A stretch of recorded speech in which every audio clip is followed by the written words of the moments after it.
Bem-vindo, pessoal. Bem-vindo todos que estão aqui presentes. Amanda, Walter, Celina, Roberto. Queria agradecer a presença de vocês aqui. Vocês poderiam estar em qualquer outro lugar, vamos dizer assim, nesse sol. Aqui, pelo menos aqui em São José, está um sol lindo, né? E vocês resolveram assistir uma palestra, compartilhar alguma coisa, se vocês leram também, aprender conhecimento. Eu acho que isso é bem gratificante para vocês e para o nosso grupo também, que começa a crescer e angariar mais pessoas, porque nós somos feitos de pessoas também. Então, precisamos de vocês, às vezes, online, para poder. Claro que vai ter vídeo depois gravado, só que vocês assistindo, vocês prestigiam de uma forma que dá um certo valor ao grupo que a gente está buscando, né? Então, vocês devem ter lido a obra ela é curtíssima, ela tem por volta de cento e poucas páginas, né? E então ele é fácil de ler, mas você vê que o livro traz bastante discussão, né? Não é um livro assim trivial, né? Vamos dizer que já vem com alguma coisa mastigada, que nem livro de autoajuda. Não, ele gera uma. Se você lê ele com cuidado, ele tem reflexões psicológicas, né? Que você leva para sua vida. Se você entender, racionalizar aquilo para sua vida, você não são fórmulas, né? São um estudo, né? Feito pela autora, Brené Brown, que garante que ser vulnerável não é a mesma coisa que você ser fraco, né? Eu acho que isso segue um pouco a linha do outro livro que nós já vimos, que é o Antifrágil, né? Que é aquilo que às vezes você tem uma, não é uma fragilidade, é uma vulnerabilidade que você tem, né? E que você assume isso para sua vida, quer dizer, você não fica tentando consertar, ser perfeito, você sabe da sua vulnerabilidade, né? E sabendo disso, você pode trabalhar, inclusive, com isso, né? Nós costumamos dizer assim que às vezes a gente nunca sabe qual é o nosso defeito que garante o nosso edifício inteiro, que vamos dizer assim, que baseia o nosso edifício inteiro. Quem falou isso foi a Clarice Lispector, né? Então tem pessoas que gostam, vamos dizer assim, de é, fofoca, por exemplo. Tá, às vezes a pessoa é fofoqueira por natureza, né? Às vezes não sei nem se é genético, social, mas a pessoa tem uma tendência para fofoca. Tá, vamos dizer que é muito incômodo você ter alguém que fofoque da sua vida, né? Que fique falando, às vezes até inventando mais um pouco, né? Mas vocês concordam comigo que a pessoa que é fofoqueira, ela pode, por exemplo, trabalhar numa revista só de fofocas e ainda se dá bem? Assim, faz parte da natureza humana. Várias nuances nós temos, vários defeitos, né?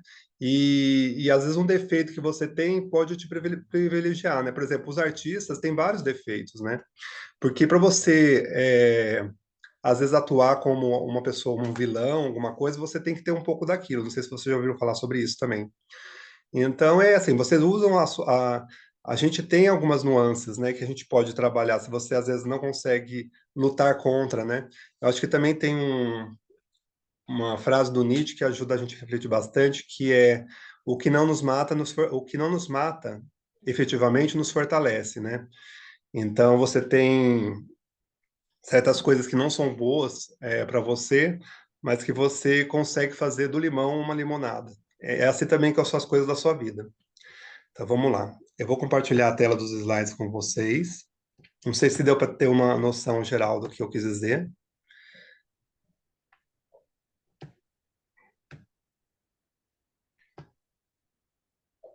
Vocês estão enxergando a tela?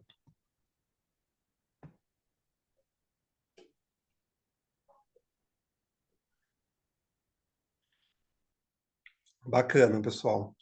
Então aqui nós estamos aqui no nosso 28º encontro, desculpa, é, com o livro A Coragem de Ser Imperfeito. Como aceitar a própria vulnerabilidade, vencer a vergonha e ousar ser quem você é, né? É, eu vou falar um pouco da Brené Brown, que é a autora do livro. Ela é uma pesquisadora, né? Ela é formada em ciência social, né? Lá nos Estados Unidos, no Texas, e depois ela fez uma pós também na mesma área e virou uma PhD em assistente social. Então, ela é ela é uma pessoa bastante humana. Quem lê o livro sabe que ela conta no livro seus defeitos, né? Ela ri dos seus defeitos no livro, ela fala como que ela se manifesta, como no livro ela entrega um pouco dela, né? Ela fala ela, como ela se depararia com certas situações, né? Ela é uma autora de sucesso. Ela escreveu 6 best-sellers já pelo New York Times, né? Incluindo esse que nós estamos lendo. Eu vou colocar aqui alguns livros para vocês verem que ela fez. Outro famoso também é A Coragem para Liderar, que está aqui um pouquinho depois. Mas você tem outros livros também, são 6 livros, eu coloquei só 5 aqui. Mas ela fez bastante sucesso, tem feito, né? O pessoal tem gostado bastante da coragem dela, né? Porque ela trata bastante da coragem, porque no livro dela ela se mostra vulnerável, né? Também. Ela mostra uma pessoa imperfeita e que ela não precisa ser perfeita para escrever um livro, para ser uma pesquisadora de renome. Ela apenas começa e fez sucesso no TED. Não sei se vocês conhecem o que é TED. É uma apresentação que tem lá nos Estados Unidos, que vem às vezes para o Brasil, em outros países, né? Que é sobre tecnologia, engenharia e design. E ela não é especificamente dessa área, mas eles costumam chamar algumas pessoas para falarem coisas que motivam as outras. Oi? Deixa eu ver se tem alguém. Eu vou só tirar o áudio de alguém. Então, ela foi convidada e ela foi uma das mais assistidas no TED, sendo vulnerável. Ela mesmo ensinando como a vulnerabilidade pode fazer você é, ser uma pessoa mais empática, porque vocês concordam comigo, se você chega numa palestra mostrando que você é o maioral, a expectativa vai lá em cima, e aí a chance de você falhar, isso cria uma decepção no público. Agora, se você já chega falando que você não é perfeito, claro que você vai tentar dar uma exposição boa sobre determinado assunto, a chance de você despertar a, vamos dizer assim, aprovação e fazer a pessoa se admirar da sua palestra vai ser maior, né? Vocês já devem ter conhecimento de pessoas que começam com uma palestra assim razoável e vai chegando num nível que ela entrega tanto que ela surpreende, né? Agora tem palestrantes que chegam com aquela panca toda e às vezes você fala, poxa, mas e o conteúdo de fato? Às vezes você esperava mais. E então essa é uma coragem, você ser imperfeito, você chegar na palestra, em qualquer relação que seja, e expor aquilo que você é de fato, as suas vulnerabilidades. Você fala, olha, não me preparei direito para essa palestra, vou falar o que eu estudei. E isso cria uma empatia com o público de tal forma que faz a pessoa se destacar de fato, né? Então, como a gente conversou há pouco tempo, nós vamos entrar no prólogo agora. A vulnerabilidade que ela fala para a gente é diferente de fraqueza. Não é a mesma coisa. Vulnerabilidade claro que pode ser um tendão de Aquiles, mas assim, você não. Ela vai até falar depois. Você não. Quando você conversa com alguém, você não vai expor todos os seus problemas, concorda? Mas se você vai conversar com alguém, por exemplo, com alguma necessidade, se você falar assim, olha, eu já passei por isso, eu sei como ajudar. Isso cria um vínculo com a pessoa. Então, a vulnerabilidade no discurso está muito relacionada com um vínculo, com a empatia, né?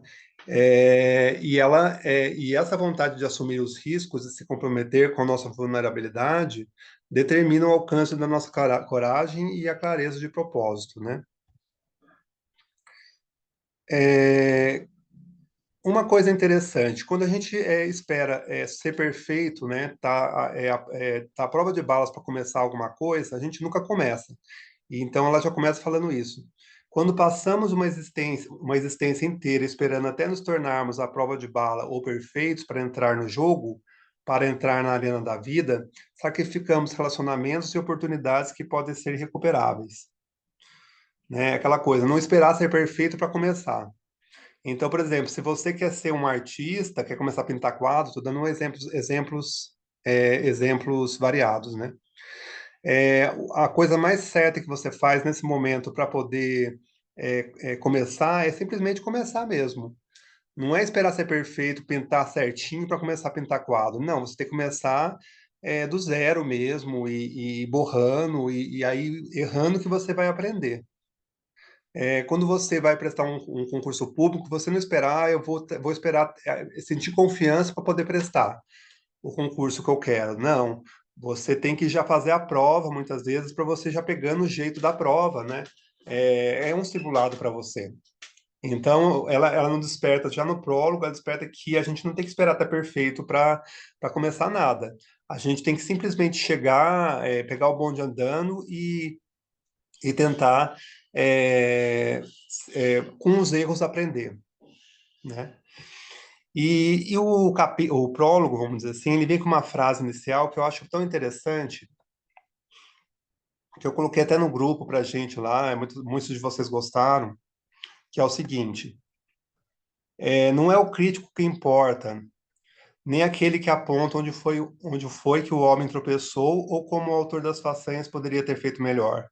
O crédito pertence ao homem que está por inteiro na arena da vida, cujo rosto está manchado na poeira, suor e sangue, que luta bravamente, que erra, que decepciona, porque há esforço. Deixa eu tirar aqui a telinha que eu não consegui.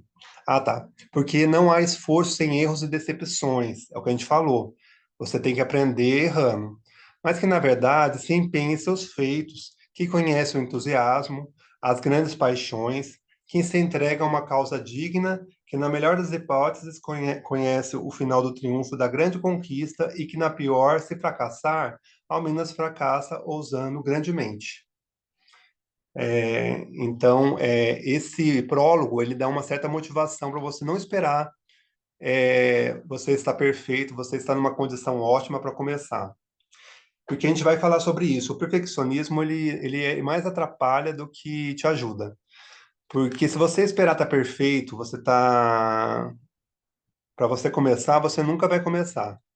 Essa é a verdade. E aí você tem aquela coisa que ela propõe, que é viver com ousadia. Vocês concordam comigo que se você esperar ser perfeito, você nunca vai ousar e você nunca vai ter nada na vida.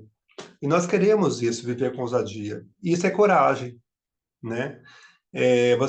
Coragem vem da palavra core, né? Que significa coração mesmo, né? Então você vai pela paixão e aí você vai aprendendo, né? Ou seja, você vai usando a razão em cima da emoção para ir lapidando para você crescer, vamos dizer assim, na área que você escolheu. A autora mostra como esperava ser perfeita, quer dizer, ela, tá vendo, ela se mostra numa situação vulnerável para a gente que está lendo.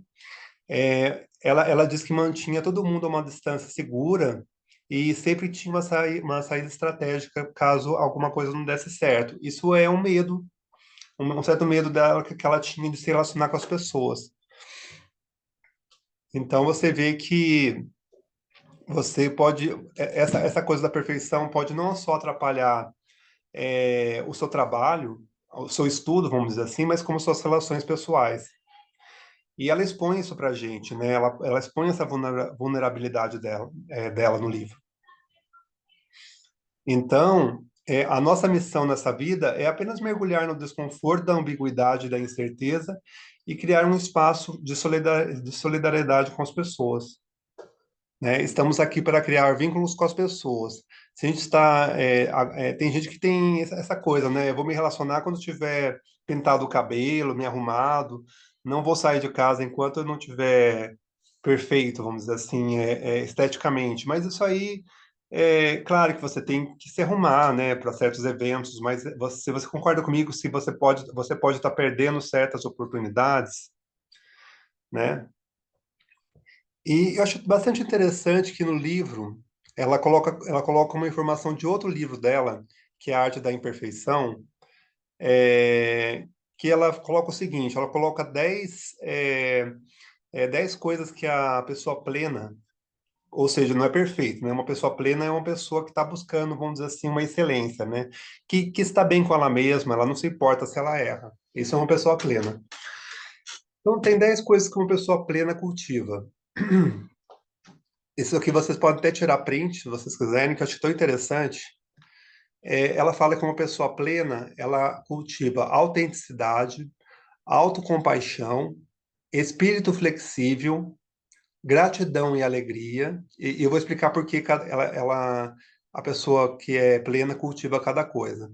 Intuição e fé, criatividade, lazer e descanso, calma e tranquilidade, tarefas relevantes, risadas, música e dança. Por que que uma pessoa plena ela cultiva a autenticidade? Porque aí ela se liberta do que os outros pensam, né? Então, se ela é ela como ela é, vamos dizer assim, foi meio redundante, né? A pessoa autêntica, ela é o que ela é. Ela não tem um padrão para seguir. Então, ela se liberta do que os outros vão pensar. Ela é autêntica. Você concorda comigo que aquela que ganhou o Globo de Ouro, a Fernanda Torres, ela é ela. Ela não é a mãe dela, né? Ela pode até pegar a mãe dela como referência, mas não é o que ela é única, né? Então ela é autêntica. E você vê que até os papéis delas durante a carreira mudam muito, né? Esse que se aproximou mais, mas assim, você vê que ela tem uma personalidade única, né? Ela é autêntica. Então você se liberta do que os outros pensam, né? A pessoa plena também tem uma autocompaixão, né? Ela se ama no sentido de que ela se perdoa, né? E ela entende que existe certos caminhos, não necessariamente o padrão. Então ela se liberta do perfeccionismo, que é um defeito. A gente vai falar isso porque que é um defeito, o perfeccionismo, porque ele é diferente da busca por excelência, né? O perfeccionismo, ele é mais para agradar os outros, né? Enquanto que a excelência, você busca o melhor de você, independentemente se tiver um padrão a seguir ou não. Você busca o que é melhor, mas você vai descobrindo um caminho, né? Não é algo que você precisa alcançar. E aí, se você não alcança, você se frustra, você se sente triste, né? E aí, por isso que a autocompaixão é importante para você se libertar disso, do perfeccionismo, né? Uma pessoa plena, ela também cultiva o espírito flexível, né? É, vocês estão acompanhando direitinho, pessoal? Eu fico preocupado se vocês estão me acompanhando direitinho. Então, né? Nós estamos em 7 pessoas aqui, então vamos continuar. A pessoa que ela é plena, ela cultiva, conforme a Brené Brown, o espírito flexível, né? Então, por exemplo, ela não conseguiu hoje o que ela queria, mas amanhã ela vai fazer os meios para conseguir. Vamos dizer assim, você trabalha com vendas, ela vai fazer um jeito de fazer 2 vendas amanhã, né? Tudo bem se não conseguir. Então, ela é flexível, ela não tem aquela exigência de que tem que ser, hoje ela tem que ter conseguido completar a meta do mês inteiro, vamos dizer assim. Ela entende que existe certas coisas no caminho que pode a impedir de vender, normal, né? Então você tem que manter esse espírito flexível para ser uma pessoa plena também. Outra característica de uma pessoa plena, duas características que ela precisa cultivar, é a gratidão e a alegria, né? Você nunca vai ver uma pessoa plena. Plena é uma pessoa. Quando você fala em pessoa plena, você entende o quê? Uma pessoa límpida, né? Uma pessoa assim uma pessoa que flui, né? Essa é uma pessoa plena. Ela tem uma gratidão e uma alegria também com ela, porque aí ela se liberta do sentimento de escassez e do medo do desconhecido. Porque alegria e gratidão estão muito ligados, né, pessoal? Vocês devem saber. Você não tem que. Tem até aquele famosa discussão. Você não precisa ser alegre para ser grato, mas às vezes você sendo grato, você já é alegre. Então, elas estão vinculadas nessa ordem. Primeiro, a gratidão, você fique grato pelo que você vive, né? Pode ser até pela vida, pelo sol, pela sua família, né? E isso, você sendo grato, você já vai ser alegre praticamente instantaneamente, né? A pessoa plena, ela também cultiva a intuição e a fé, né? Não fé no sentido religioso, né, pessoal? Pode até ser, mas assim, é fé no sentido de esperançar, de ter esperança, né, no futuro. Porque quando você mantém um espírito flexível, você tem esperança de que amanhã você pode fazer uma ou duas vendas, criar essa imaginação, né? E Einstein já dizia isso, que a imaginação ela é mais importante do que a realidade de fato, né? A imaginação ela é importante. Então você usa a imaginação a seu favor, acreditando que sim, você pode, confiando em você, né? E aí você pode usar a intuição, não só o seu trabalho, mas a intuição, né? É, entender que existem lugares que você vende mais, né? E trabalhar com isso. A intuição também é muito importante. Outra coisa que uma pessoa plena, eu estou muito nessa parte porque eu achei muito interessante, mas a gente vai seguir mais rápido em alguns slides. A criatividade também é uma coisa que a pessoa plena cultiva, né? E ela está totalmente inverso da busca da perfeição. Quando você tem uma busca pela perfeição, você não aceita coisas que são diferentes daquilo que você almeja, né? Porque a perfeição, você espera que existe algo perfeito. A criatividade, ela é o oposto da perfeição. Você concorda comigo que não tem um alvo a alcançar? Então, a criatividade, você pode seguir vários caminhos, não é um caminho. Então, uma pessoa plena também é uma pessoa criativa e se liberta da comparação com outras pessoas. Uma pessoa plena, ela cultiva o lazer e o descanso, né? Que está muito ligado também, às vezes, a risadas, porque é o último item, né? Música e dança. Porque ela sabe que ela tem um momento de se libertar um pouco dessa cobrança de trabalho, cobrança da família, que nós temos, todos nós temos, né? Nós temos uma cobrança social em cima da gente, em vários aspectos. O lazer e o descanso, né? A música, a arte em si, né? A dança, você ri de alguma coisa, e isso, assistir um filme, e isso te ajuda a se movimentar na vida sem se preocupar muito com essa aspereza da vida, de cobrança. Se você trabalha, você sabe que você tem meta a cumprir, né? Então, isso também te ajuda. Então, ajuda a pessoa plena, ela cultiva muito isso. E aí, nem precisa falar da calma e da tranquilidade, né, gente? Que é uma coisa que é importante para você manter o espírito leve, né? E aí você se libertando da ansiedade, você tem mais cabeça para seguir na vida, né? E aí você tendo uma calma, tranquilidade, você também vai cultivar umas tarefas relevantes. Você não vai se preocupar com coisas pífias, né? Coisas que não vão te agregar em muita coisa. E aí você se liberta das dúvidas e das suposições. Então essa é a tabelinha de 10 coisas que uma pessoa plena cultiva. Se vocês quiserem tirar print, eu coloquei no grupo também. Viver plenamente quer dizer abraçar a vida a partir de um sentimento de amor, de amor próprio, é o que nós falamos, viver plenamente. Tem que ter muito amor próprio, né? Tem que ter descanso, tem que ter lazer, tem que ter risada, você tem que ter flexibilidade, não morrer morrer que eu digo, não ficar preocupado com as coisas que você não consegue em si, assim, preocupado que eu digo, não que você não vá buscar as coisas, mas não ficar nervoso, né?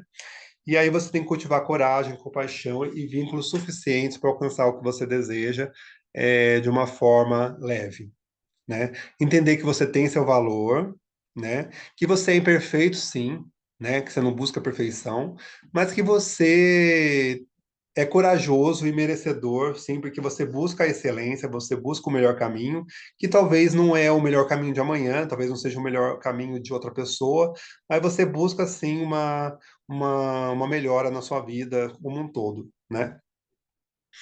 Aí eu coloquei aqui algumas coisas que significa, depois eu vou passar esses slides para vocês no grupo, depois vocês leem a definição de vulnerabilidade, né? Vulnerabilidade, vocês devem entender o que é diferente de fraqueza. Vulnerabilidade é aquilo que você pode trabalhar na sua vida, mesmo parecendo ser algo que te prejudique, você pode trabalhar aquilo a seu favor. Tem muito a ver com antifragilidade, que é um outro livro, que tem a ver com o conceito de outro livro que a gente leu aqui. A autora fala de sua palestra, né? é, que ela tinha medo de palestrar, né? Teve um certo receio de fracasso, inclusive no começo da carreira dela. Então, ela de certa forma, ela nos apresenta um pouco a vida dela no livro, né?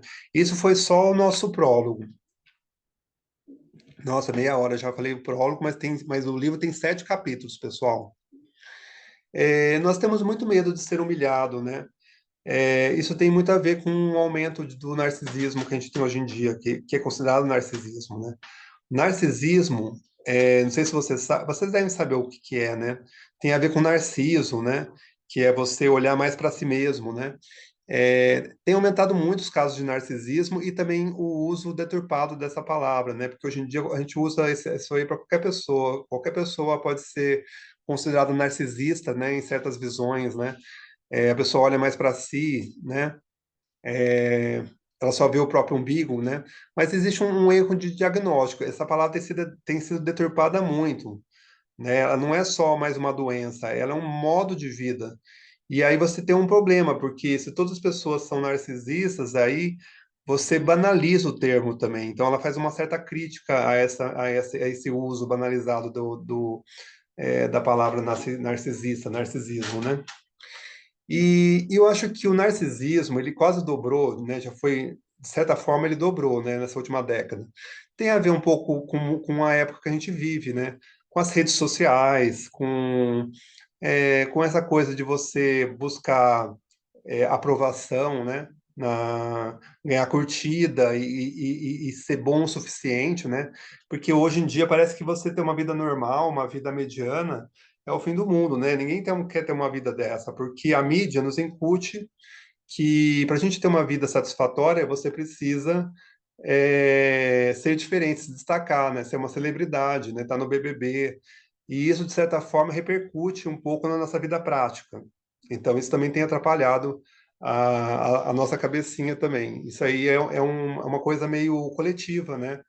A gente tem percebido em muitas pessoas, às vezes até em nós mesmos, quando a gente, em certas situações, a gente tem percebido essa busca pela excelência que às vezes a gente não, a gente vive a nossa vida, mas cada um vive a sua própria vida mediana, vamos dizer assim, e está tentando galgar, mas não necessariamente você vai nessa década você vai se destacar, você vai ser bom em alguma coisa, né? São muitas pessoas para um se destacar e a gente quer a qualquer custo se destacar e aí a gente fica doente caso a gente não consiga, porque a gente não aceita o meio, né?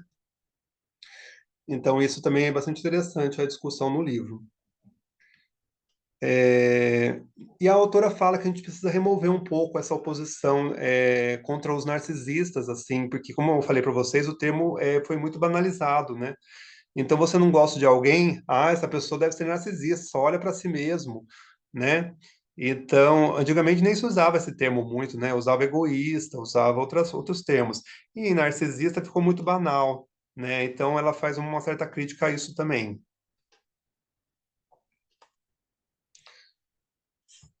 É, o título do capítulo 1 é Escassez por dentro da cultura de não ser bom o bastante, né? E aí ela vai explicar por que vai explicar um pouco desse título do capítulo. Nós temos a tendência de escassez mais do que abundância, assim, de pensamento. Quero dizer, a gente acorda já pensando, eu não dormi o suficiente e eu tenho o dia inteiro para fazer tantas coisas que eu acho que eu tô com tempo escasso. Então você já vive na escassez desde quando você acorda, né? E sendo que você pode enxergar de outra forma, né? É só uma questão de percepção, né? Você pode ter acordado e falar, dormi o suficiente para poder viver hoje, né? Para poder fazer minhas coisas, né? E se você for ver bem, o contrário de escassez não é excesso, né? Que nem algumas pessoas poderiam pensar, né? Então se me falta, o contrário disso é o excesso, eu preciso ter muito. Não, senhor. É, o excesso e a escassez para Brené Brown, e eu acho que até faz muito sentido, são dois lados de uma mesma moeda.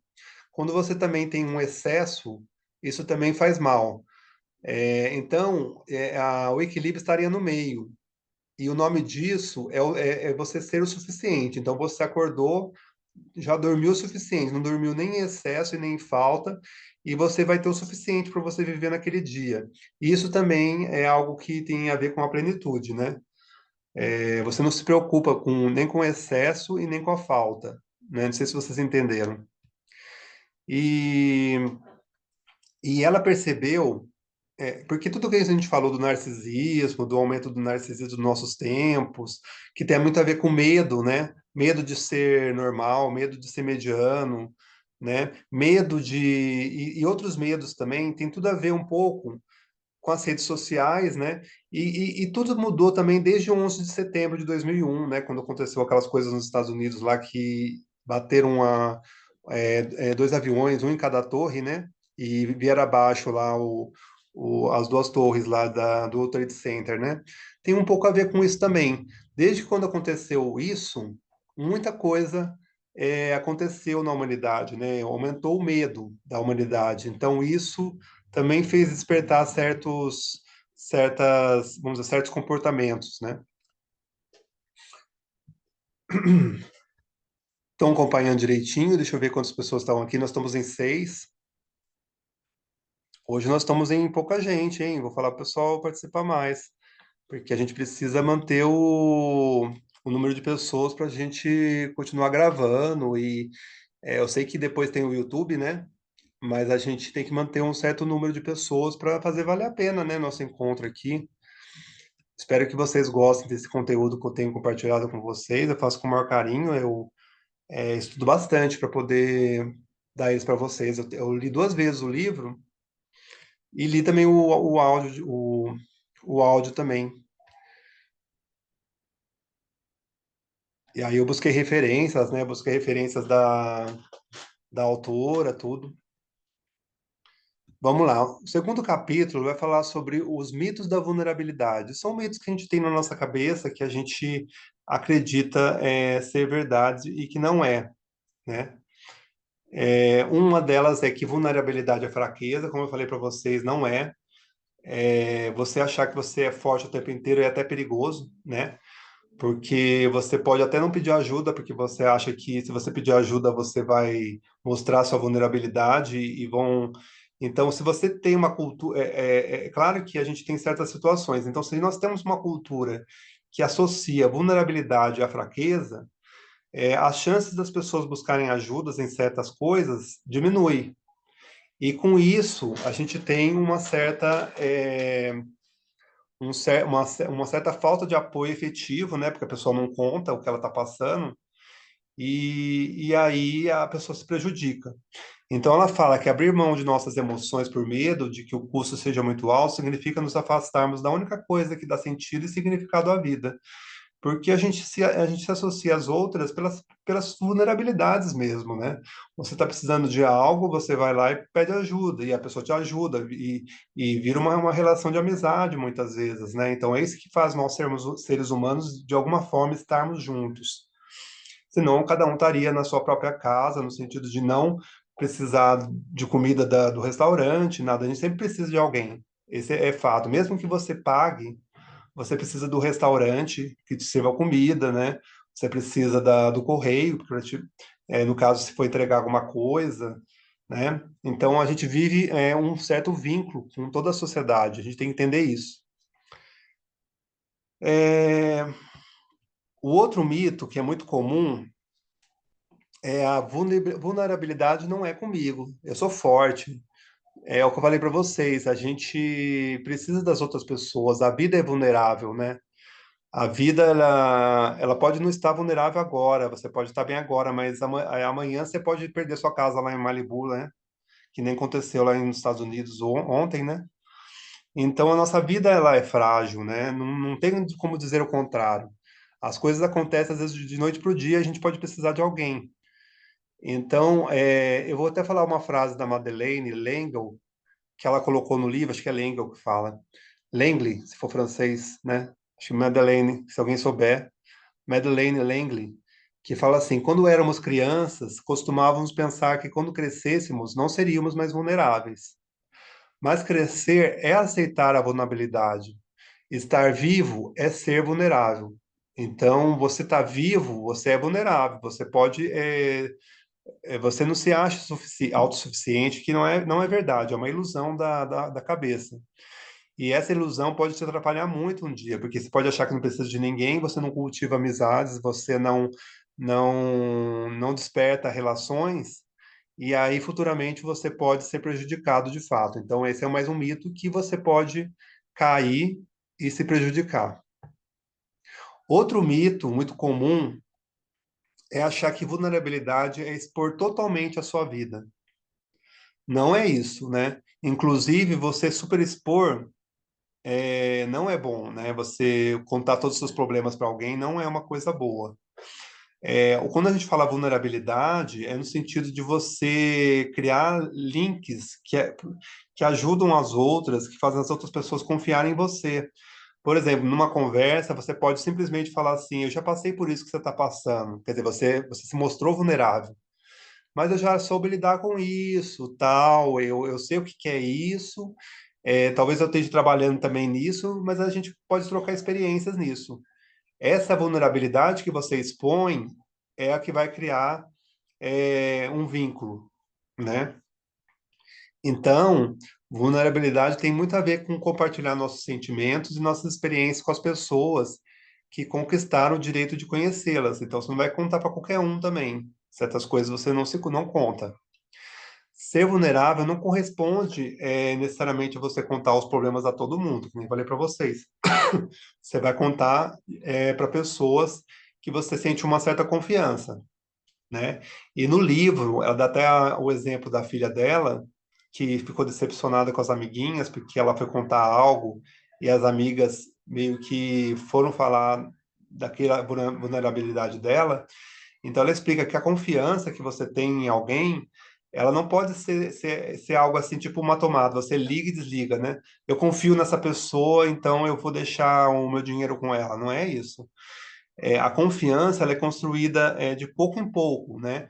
Então ela falou para a filha dela assim: quando você conhecer alguém, minha filha, você começar a confiar nessa pessoa, né? Você quer contar alguma coisa para ela, você coloca, imagine você colocando uma bolinha de gude nesse vidro, ela deu uma metáfora, né? Então você não vai colocar todas as suas bolinhas ali no copo. Você vai colocar uma por uma. Ah, essa pessoa eu posso confiar, coloca mais outra. Não é você se entregar simplesmente e confiar abertamente em qualquer um, né? Inclusive é até perigoso, porque existem pessoas que se aproveitam das outras, ganhando confiança, né? Convenhamos, né? Tem muitos casos assim, e a pessoa pode cair até numa cilada, né? Não é interessante isso. Mas, ao mesmo tempo, você tem que ser vulnerável a ponto de começar a confiar nas pessoas, saber quem confiar, né? Agora me veio uma música na cabeça. Se você quiser alguém quem confiar, confie em si mesmo, né? Parece que é uma música do Renato Russo. Acho que a primeiro passo é você ter que confiar em você mesmo. Acho que é a pessoa que você mais precisa confiar. A partir do momento que você perde a confiança de você mesmo, né? Como que você vai começar a confiar nas pessoas? Então, você é a pessoa que mais precisa se amar, né? Primeiro ponto. É a pessoa que mais precisa se confiar. Você precisa confiar em você, né? Porque você está colocando a sua vida para você que vai se levar para passear, você que vai tomar os remédios por você que vai ir no médico, você que vai se levar na consulta, muitas vezes, né? Então, o primeiro passo é a própria confiança, a autoconfiança. Depois parte da confiança dos demais, mas nunca entregando muito. Sempre de bolinha em bolinha, né? Porque é uma coisa construída, não é algo que você, de uma hora para outra, você confia em alguém e ama loucamente, né? Que nem tem aqueles filmes românticos, é muito fora da realidade, né? Titanic, assim, você de repente você conhece uma pessoa e se desnuda para ela e deixa ela te pintar e vive aquele momento lindo. Aquilo é muito cinematográfico, né, gente? É uma coisa, não é real. Então você precisa ser pé no chão e confiar nas pessoas aos poucos. E ela vai falar do pior tipo de traição, que é o descompromisso, né? Porque existem vários tipos de traição. Acho que o pior que ela fala no livro é o descompromisso.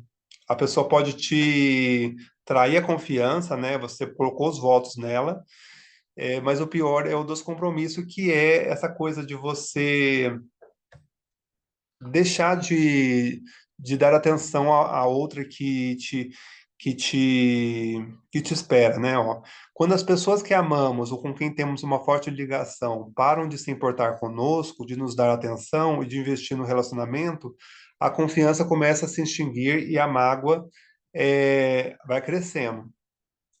E o descompromisso gera o descompromisso. Peraí que eu tenho que voltar aqui. O descompromisso. Cadê, gente? O descompromisso gera humilhação e desperta nossos maiores medos, né? Para ela, a pior tipo de traição é o descompromisso. É você deixar para lá, por exemplo, se tem um casal, começar a esquecer do aniversário, não se atentar para a pessoa, e a pessoa quer saber por quê, né? Que aquilo está acontecendo e não tem motivo nenhum, e isso pode ser muito prejudicial, pode inclusive levar à loucura, ela coloca. Um outro mito que a gente tem que tirar, que é eu me garanto sozinho, né? Tá muito ligado ao terceiro, terceiro não, ao terceiro que é, não, tá muito ligada ao segundo, que vulnerabilidade não é comigo, né?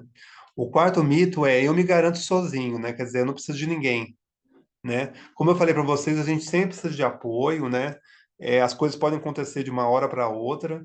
Nós temos exemplo aí de pessoas que perderam casa lá nos Estados Unidos, não é porque a pessoa é rica que um dia não pode precisar das outras. Nós não estamos falando só de questão financeira, questão emocional, esse apoio psicológico, né? Tudo isso a gente pode precisar um dia. Vou ler um pouquinho o chat aqui com vocês. A Celina falou que gosta muito do conteúdo. Eu agradeço, viu, Celina? Você está sempre presente aqui com a gente. Eu gosto muito da sua presença. Já ganhou o livro aqui com a gente também. Dei até coraçãozinho. Obrigado, viu, Celina? Então vamos lá. Nós estamos no terceiro capítulo, né? Compreendendo e combatendo a vergonha. Porque a Brené Brown, além de ela falar muito da vulnerabilidade, ela é uma especialista ela é uma especialista em alguns termos, inclusive da vergonha, da culpa, da, da de outras coisas, do perfeccionismo. Então, ela estudou algumas coisas, né? E foram estudos de fato, né? O contato com a própria vergonha é fundamental para abraçar nossa vulnerabilidade. O que importa é a maneira como escolhemos agir.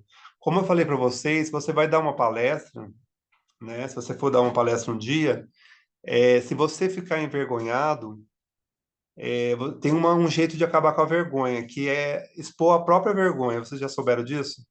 Você começa a palestra falando da sua vergonha, do seu frio no estômago, você fala assim, nossa, eu, eu tô até sem jeito de falar, não preparei um discurso, e você vê que você desbanca a vergonha. E aí você começa a falar. O que eu queria dizer era isso, era aquilo, tal. Quer dizer, aonde você põe a luz, né?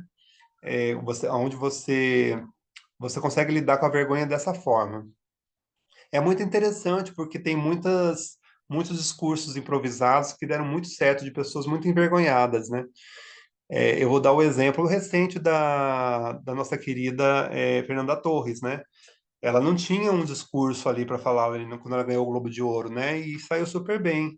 Quer dizer, você não precisa ter feito um roteiro para sair bem em algum discurso. Você simplesmente tem que saber do assunto, né? E ser você, né? E aí, quando você coloca a luz quando você fala sobre a vergonha que você sente, a vergonha vai embora, né? É incrível isso, né? É, ela fala que assim, as sociedades, né? Tem sociedades que aceita mais a vergonha, e tem outras sociedades que punem pessoas com vergonha, né? Então, assim, tem sociedades que não são prisioneiras da vergonha. Essas sociedades geram muito mais geram pessoas muito mais abertas a pedir ajuda, né? Até porque elas não sentem vergonha e aí acabam recebendo esse apoio. Então a vergonha ela pode nos atrapalhar muito, né?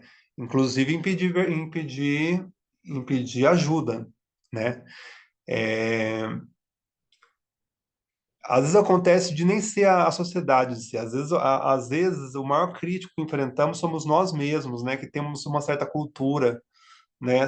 Que a vergonha é algo ruim, né? E que a gente, se a gente fala, não, se a gente falar alguma coisa, isso vai nos voltar contra a gente. E às vezes não vai. Então você tem que trabalhar isso para para acontecer, né? A vergonha é o medo de falta de conexão, de vínculo com alguém. Cadê? E ela tem diferença da culpa. Vocês sabem a diferença, né? Quando você tem vergonha, você leva muito pro pessoal. Você acha que que é algo mal. Você é mal. Você é, a culpa, ela é você fala para você que você fez uma coisa ruim, você fez uma coisa má, né? E a vergonha, ela leva muito pro pessoal. É uma coisa mais profunda. Você é má. E aí ela te atrapalha completamente, né? Então, as duas são poderosas, né? Mas a influência da culpa é positiva, porque você vai trabalhar em cima daquilo que você fez, né? Você fez uma coisa ruim, então você vai trabalhar para não fazer de volta. E a influência da segunda é nefasta, porque você leva para o lado pessoal, então tudo que você fizer vai ser errado. Então, por isso que a vergonha corrói a parte que a gente acredita na gente mesmo, né? Tem que prestar muita atenção. As pessoas que são equilibradas emocionalmente, elas sabem dar nomes aos seus sentimentos, né? Então, isso que eu estou sentindo é vergonha, é culpa, é medo, é desânimo, tem nome para as coisas, né? E vergonha, se você tem que identificar a vergonha e tirá-la da sua vida o mais breve possível, porque a vergonha ela é algo que te atravanca, ela é algo muito pessoal, né? Mais do que a culpa. E ela é um sentimento bem doloroso, inclusive, que pode levar a uma situação de você acreditar que você não é digno das coisas, né? E você acreditando que não é digno das coisas, você não vai conseguir de fato as coisas, né? Então você tentar muito ao que você sente, isso é muito importante. Ela diz que é da natureza humana se sentir digno de amor e aceitação, né? Então, quando a gente tem vergonha, é porque a gente tem medo de perder esse vínculo, né? A gente tem medo de perder o amor das pessoas, né? Então, tem muito a ver com o que os outros vão achar de mim. Mais do que, às vezes, nem é cobrança própria, às vezes é muito social, né? É, e aí ficamos mais. E quando nós sentimos vergonha, aliada a outros sentimentos como e e eu tenho um outro também, você começa a ficar mais propenso a se entregar a comportamentos autodestrutivos, inclusive a atacar as pessoas, inclusive, né? Você tem uma, porque quando a pessoa está com medo, a defesa dela é o ataque, né? Então, às vezes, vocês devem conhecer pessoas que são assim.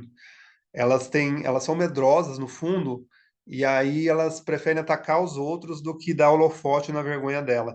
Mas posso dizer claramente, eu que li o livro, que assim, a melhor forma de lidar com a vergonha é a expondo, né? Olha, gente, eu tenho uma certa vergonha de dizer isso. Quando você fala isso, você tira toda aquela coisa que parece que a vergonha está querendo te trazer, né? Isso é importante, porque se você não tirar a vergonha, ela vai corroer toda a sua coragem, né? E te promover o isolamento. Então você tem que ter sim uma certa coragem para agir, para fazer as suas coisas, para trabalhar, para fazer um discurso. Eu dou muito esse exemplo do discurso, né? Mas você precisa de coragem também para poder entregar um trabalho, né? E aceitar um feedback muitas vezes negativo. Não ter vergonha de receber o feedback negativo, né? Então, para combater a vergonha, nós temos que ter essa resiliência, nós temos que ter essa empatia, primeiro com a gente mesmo, né? E aí ela dá uma dica de como outras dicas, né? De como você vencer a vergonha. Uma delas é a autoaceitação, você aceitar do jeito que você é. Que nem eu falei para vocês, tem coisas que vêm da natureza da pessoa. Então, a pessoa, ela aprendeu aquilo quando ela era muito criança. E aquilo lá ficou incutido na cabeça dela. E aí, para tirar aquilo é difícil. E aí você vai tentar tirar aquele defeito, que nem falei para vocês, às vezes a pessoa é fofoqueira, é um jeito da pessoa. Não é algo. E aí a pessoa ela pode trabalhar numa revista de fofoca, pode trabalhar no Tititi, e às vezes ela vai dar muito certo naquilo. Vamos ser flexíveis, né? E aí você vê que você canaliza um defeito para alguma coisa social, vamos dizer assim, uma coisa que vai garantir a sobrevivência da pessoa, vamos dizer assim. Então ela isso também faz parte do jogo da vida, né, gente? Às vezes a gente luta muito por um defeito que nós temos vergonha daquilo, e sendo que você viver uma vida mais autêntica, né, que nem muitas pessoas aceitam como são, e aí deslancha na vida, aceitar os defeitos no sentido de quantos artistas, né, aceitaram os seus defeitos e foram escrever, às vezes escreveram até barbaridades, né? Tem o Augusto dos Anjos, né, que parece que era a boca do inferno, né, que o pessoal falava que ele xingava todo mundo, mas a gente estuda ele em literatura, né? Então a gente canaliza às vezes um defeito também. Isso também tem um pouco a ver com a autoaceitação. Reconhecer a vergonha e compreender seus mecanismos, praticar a consciência crítica, ser acessível e falar da vergonha. É modo de você combater a vergonha. Que ela citou numa parte do livro dela, ela colocou tipo essa formulazinha, né? Você reconhece que você tem vergonha, você compreende os mecanismos que você tem, e aí você pratica uma consciência crítica. Aí você fala, bem, eu vou vencer essa vergonha falando dela. É, vou tentar trabalhar da melhor forma, vou tentar, entendeu? Ser acessível, receber o feedback das pessoas e falar da vergonha. Isso é muito importante para combater a vergonha.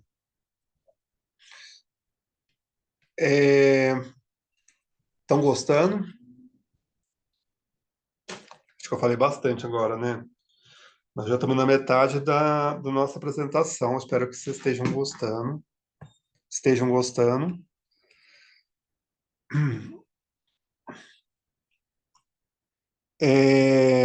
Eu queria falar para vocês que no nosso cérebro existe tipo uma disputa, né?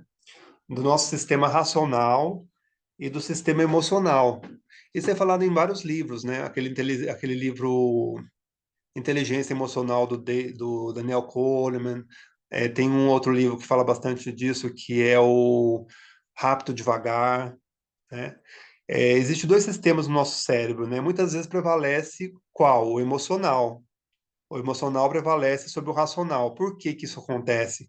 Porque é uma coisa, o emocional ele é um sistema muito mais primitivo do que o racional. O racional ele tem a ver com uma parte do nosso cérebro aqui pré-frontal, que é a parte do cérebro mais perto da testa, né? Essa é a parte do cérebro essa é a parte que é responsável, a parte pré-frontal que é responsável pela nossa consciência racional, né, no nosso pensar, efetivamente. Os animais, ela tem essa parte menos desenvolvida, né? E a parte límbica, que é a parte da emoção que está mais interna no nosso cérebro, foi a que primeiro nasceu dos animais. Então é ela que prevalece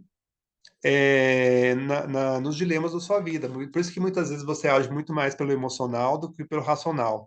Se você age mais pelo racional, parabéns, porque é uma coisa, vamos dizer assim, é um passo depois, né? E tudo bem agir por emoção algumas vezes, né? É que algumas vezes você agir pelo emocional mais atrapalha do que te ajuda, né? Isso tem muito a ver com a nossa tática de lutar ou fugir, né? Que é essa coisa meio primitiva de você ver um leão, você não fica identificando, tá? Qual espécie? Ah, tem listrinha. Ah, então é um tigre. Ah, eu vou fugir porque é um tigre. Você não fica racionalizando. Quando você vê um tigre, a primeira coisa que você faz ou é correr ou é lutar. No caso, lutar é quando você quando você tá, não tem jeito, quando o tigre já vem te atacar. Geralmente a gente foge, né? Então, isso tem muito a ver com a nossa sobrevivência, né? Então, no dia a dia, quando a gente vai resolver problemas do dia a dia, a gente age da mesma forma. Quando a gente vê um problema, o nosso cérebro já apita. Epa, um problema aí, lutar ou fugir. Geralmente a gente enfrenta também, né? Enfrenta, né? Se acha acuado e muitas vezes a gente foge, não quero saber disso, né? Faz aquele esquecimento. Então, isso tem muito a ver com a nossa sobrevivência, né? É muito interessante te observar isso. Por que que a autora falou isso? Porque a vergonha tem muito disso. Quando a pessoa entra num palco, ela, quando ela sente vergonha, é o emocional gritando: quero fugir daqui, né? É aquela vergonha. Ou então, se eu falar alguma coisa, vão me julgar, vão me atacar, né? Então, você vê que é uma coisa mais emocional do que racional. Então, quando você traz o racional nesse momento, é como se fosse realmente uma luz para vencer a vergonha, né? E aí ela vai dar exemplos práticos, né? Se você ler o livro, você vai ver que ela tem um exemplo de como ela conseguiu meio que driblar isso na vida dela em alguns momentos. Se você assumir a sua história, né, com racionalidade, conseguirá escrever o final dela, né? Agora, quando simplesmente você foge da coisa ou ataca e enterra a sua história, você vira vítima dela. Então você tem que assumir, conseguir narrar até o seu final da sua história, né? Aí ela coloca uma frase do Jung, que é: eu não sou o que me acontece, né? Eu sou o que escolho me tornar. É bem legal essa frase, né? É, ela vai falar também que assim, a gente tem essa coisa de não contar as coisas, né? E isso pode ser muito prejudicial. Você não contar as coisas, né? Porque tem muito a ver com a vergonha, né? Você não quer contar os seus defeitos, o que aconteceu, o modo como você agiu, mas que é importante até para você racionalizar o que aconteceu, você precisa contar. Então, pode ser para um terapeuta, pode ser para um diário, pode ser para um amigo confidente, né? Manter segredos muitas vezes faz você. Ainda mais se você esconder de você mesmo, é pior ainda, né? Se você abafa aquilo de tal maneira que não quer falar sobre aquilo, muitas vezes aquilo vai te abafar de tal forma que nem uma panela de pressão. E aí ela colocou ela cita vários livros, né? Writing to Heal, escrevendo para curar, que aí vai falar do valor terapêutico de escrever, né? Para você se curar de determinadas coisas. O ato de escrever sobre a experiência traumática, ela pode produzir mudanças concretas na sua saúde física e mental. Então, por exemplo, às vezes tem pessoas que só, no caso vamos colocar o exemplo lá do Freud, as como se diz as pessoas da época, as mulheres, tinha um nome, né, para as mulheres que reprimiam muito as coisas, né?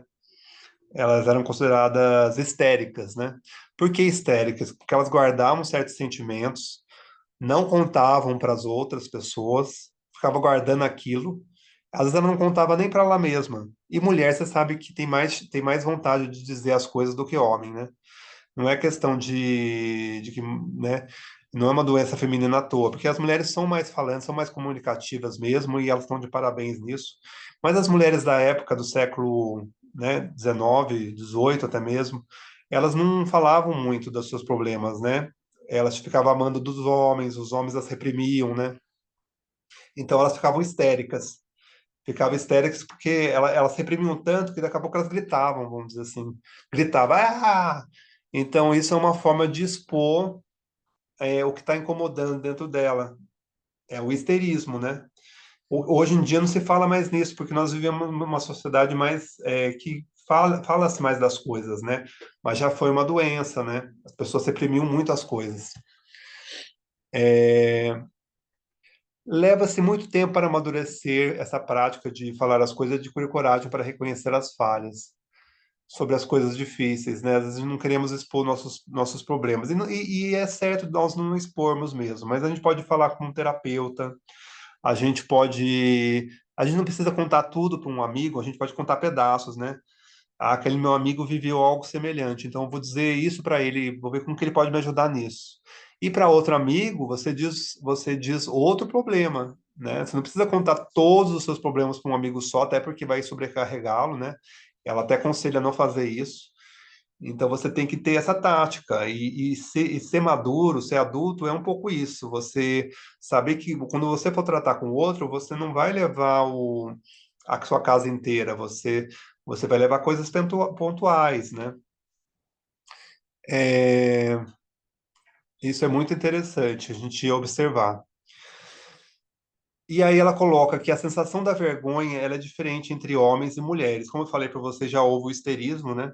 Mas assim, homens geralmente, hoje em dia, ainda mais hoje em dia, estão piores do que as mulheres. Por quê? Porque os homens, eles precisam ser fortes o tempo inteiro. Existe uma coisa assim de que homem não chora, homem tem que ser o alicerce da família, né?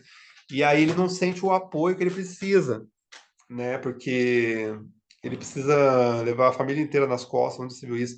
Mas na verdade é a mulher que leva, né? Também. Existe um certo jogo. Vocês vão ver aqui como ela coloca. Acho que eu vou até para a tabelinha aqui. Deixa eu ver encontrar a tabelinha para vocês verem. Na sociedade americana, por exemplo, você tem umas certas coisas que você atribui a mulheres e a homens, né? Para as mulheres, americanas pelo menos, não estamos falando da nossa realidade, as mulheres precisam ser sempre simpáticas, precisam ser sempre modestas e geralmente magras, né? Às vezes elas precisam ter um certo volume, vamos dizer assim, peitoral, protuberante, vamos dizer assim, mas elas precisam ter um padrão magro, não podem ser gordas. Esse é algo que é estipulado pela sociedade americana, não estou falando que é certo, né? E para os homens você tem outras coisas. O homem precisa ser conquistador, precisa ter controle emocional, assumir riscos, e o pior, precisa ter sim uma certa violência, né? Eu, Douglas, acho errado, mas existe uma atmosfera social que acredita nisso. O homem precisa ter um certo poder sobre as mulheres, inclusive, e inclusive um desprezo pela homossexualidade, né? Inclusive tem uma certa homofobia. Essa é um pouco do que a sociedade americana, vamos dizer assim, mais conservadora acha que como um homem deve ser. Pelo menos é o que a autora que ela é americana, ela fala, né? E existe uma coisa muito ruim nisso, porque primeiro que você cria, mulher tem que ser de um jeito, homem precisa ser de outro, e você cria coisas, homem não chora, homem tem que ser conquistador, e aí você cria tipo barreiras sociais, né? Por exemplo, por que que um homem não pode, inclusive, ser gay, né? Não pode ser bissexual, né? E, então isso é um pouco preconceito, né? Não vou falar que não é porque é preconceito. E aí você vê, ela fala assim que o homem pode trabalhar certas coisas e as mulheres para vencer isso, né? Nós precisamos reagir a isso. E a vergonha está muito ligada a isso, está ligado ao que a sociedade espera de nós. Então, se um homem às vezes mostrar uma certa feminilidade, se ele começar a chorar, ele vai sentir vergonha. Então, para Brené Brown, a gente precisa quebrar isso, né? Então, o que um homem pode falar nesse caso? Se ele se sentir meio acuado por ele mostrar uma certa homossexualidade, por exemplo. Porque as mulheres parece que elas estão muito mais é, livres disso, né? Eu vejo as mulheres pegando na mão das outras e não necessariamente vai ter algo, né? Elas são muito mais assim, elas vão no banheiro juntas, né? E homem não, o homem tem aquela coisa e ele reprime, mas isso não quer dizer que ele não possa ter algumas atitudes desse tipo. Então, o homem ele é acuado de uma certa forma. Então, como que um homem que quer vencer isso pode agir? Até mesmo um homem heterossexual, ele pode falar assim: não vou aceitar essa mensagem, né? De homofóbica, de menosprezar quem é homossexual. Eu trabalhei com esses caras durante 5 anos, conheço suas famílias, tenho o direito de me preocupar com elas. Pronto, acabou. Se ele tem um discurso disso na cabeça, ele se entende, ele sabe que isso não. Se ele tem um contato com homossexual, ele não vai ser homossexual necessariamente, né? Então você quebra algumas coisas que são impostas a você pela cultura, pela sociedade, né? É, A vergonha é esse medo de você perder vínculos, né? Ah, se eu me relacionar com aquele cara ali que é gay, eu vou estar envergonhado, né? Então é esse medo de não ser digno de amor e aceitação no grupo. As expectativas e mensagens que abastecem a vergonha nos impedem de perceber quem nós somos como pessoa, né? Então você cria certas limitações, né? A mulher tem que ser simpática. Por que que a mulher tem que ser simpática? Às vezes ela tem outra personalidade, Às vezes ela só não é, ela não precisa ser antipática, mas às vezes ela não precisa também, às vezes ela não está no melhor dia, né? Tá naqueles dias, inclusive, por que que ela precisa se mostrar simpática o tempo inteiro, né? Então, e se você tem uma certa vergonha, né? Aí você começa a dar aquele risinho amarelo, né? E aí não é também, não é agradável também. Então, a vergonha nos impede realmente de ser quem nós somos. Então, ela propõe para a gente, a Brené Brown, a jogar fora essas listas, né, do que nós deveríamos ser, né, e ter esse ato de coragem mesmo, de falar, não, eu não sou essa caixinha, eu não sou essa coisa que a sociedade me espera. Eu posso quebrar um pouco isso, né? Claro que você não, que você tem responsabilidade social em certos aspectos, mas você não, você tem certas coisas que são questionáveis, né? Por que que você tem que ser violento? Você tem que ser, o homem tem que estar ligado à violência? Não necessariamente. Você pode ser uma pessoa muito, é, ao contrário da violência, pacifista, né? E ser um homem digno, né? Vocês entenderam o capítulo 3? Espero que vocês tenham agregado muito nesse capítulo, que eu achei também interessante. Vamos ver quem está aí ainda. Quem são os corajosos que estão aqui com a gente? O Walter, o Roberto, a Fátima, a Celina, maravilhosa, e a Amanda. Parabéns para vocês que estão aqui, viu? Dá uma pausinha que eu vou falar agora sobre o arsenal contra a vulnerabilidade, que é o nosso capítulo 4.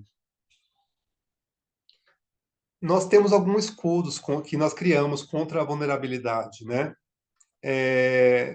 Escudos que são esses, assim, são coisas que a gente usa para meio que para todos nós somos vulneráveis, né? Mas nós usamos certas coisas para falar que nós não somos. Então, você, por exemplo, você ter perfeccionismo é uma forma de você encobrir a sua vulnerabilidade, porque ninguém é perfeito de fato, né? E então, assim, você ser perfeccionista é você mostrar serviço, mostrar que você é perfeito, que você não é vulnerável. E aí você tem a alegria como um mau presságio, que é o primeiro, que é aquele negócio, quando a alegria vem, você já pensa, alguma coisa está errada, porque se eu estou sentindo alegria, se eu estou me sentindo satisfeito, é porque alguma coisa está errada, né? Então, alguma coisa tem que estar para vir para que é pior. E não necessariamente, né? Então, a autora, ela fala que a gente, muitas vezes, a gente sacrifica a alegria, né? Para evitar a dor de perdê-la mais tarde. Porque não tem aquela ideia de que se hoje está chovendo, amanhã provavelmente vai fazer um dia maravilhoso de sol. Não necessariamente amanhã, mas tudo passa. Então, se está chovendo hoje, vai ter dias que não vão chover tanto. E se chover tudo agora, amanhã vai ter dias mais ensolarados, né? É mais ou menos um pouco isso com a alegria. Se hoje estou sentindo alegria, é porque daqui a pouco pode acontecer uma tragédia. É mais ou menos isso que acontece. Então você reprime a alegria para poder, você sabota a sua alegria, né? Para você se preparar para o pior. Sendo que a alegria é tão importante, a gente tem que vivê-la agora. E se você está se sentindo alegre, se alegre mesmo, é isso que ela fala, né?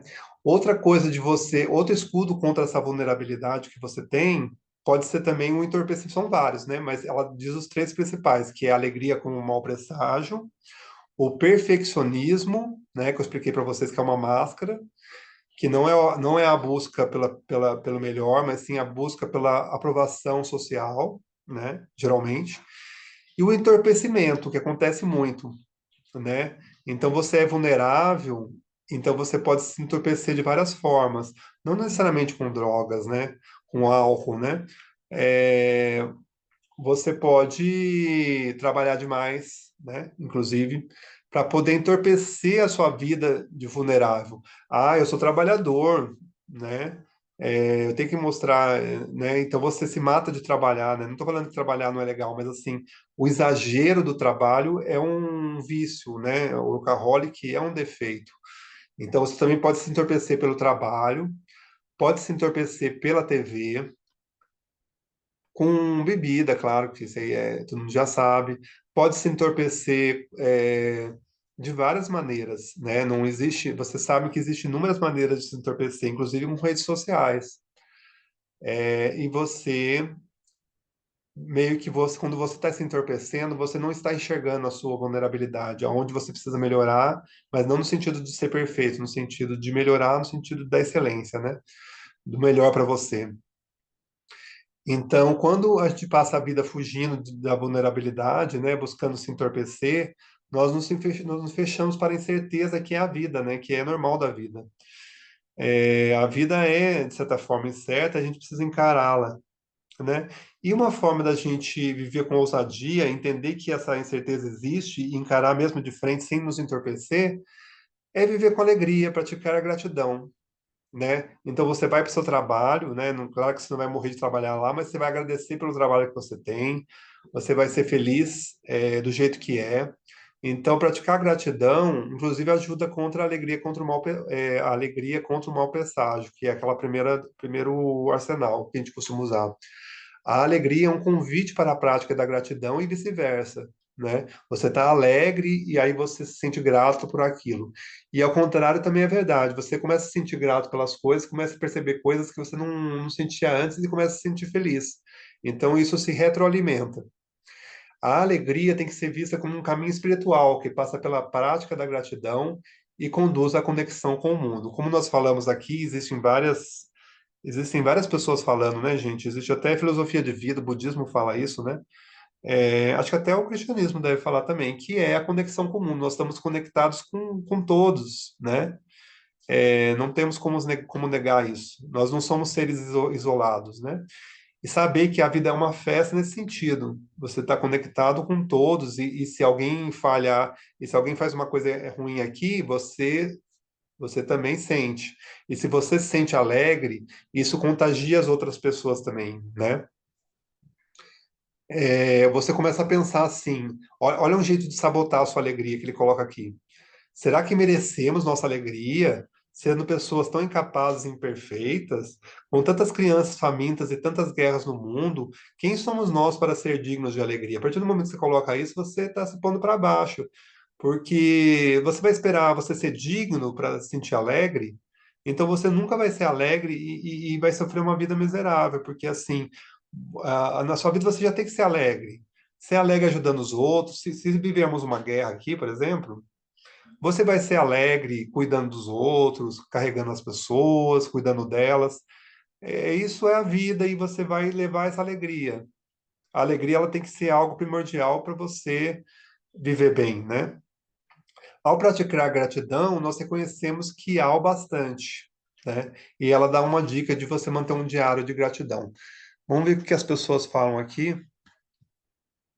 O Roberto falou que ele parou no capítulo 4, né? Que é tão interessante, né, Roberto? Eu acho tão. Eu gostei muito do capítulo 3 também. Agora, o capítulo 6 e 7, eu vou ser bem breve, até pelo tempo, mas assim, não me pegou tanto. O capítulo 7 fala de como você criar filhos. Eu não tenho filho ainda, né? Vamos dizer. Então, não me identifiquei tanto. Talvez alguém que tenha possa ler o capítulo 7 e levar para a vida muitas coisas boas. Você deve ter gostado muito do capítulo 4, né, Roberto? A Celina está gostando, pelo jeito. O livro fala sobre armaduras que usamos para nos proteger da vulnerabilidade. Quais armaduras você reconhece em si mesmos? Muitas vezes eu posso ter até. Você reconhece o distanciamento, né? Deixar de estar presente a uma armadura. Exatamente, existem vários, né? Mas ela cita três ali no caso. Mas o distanciamento também pode ser uma armadura,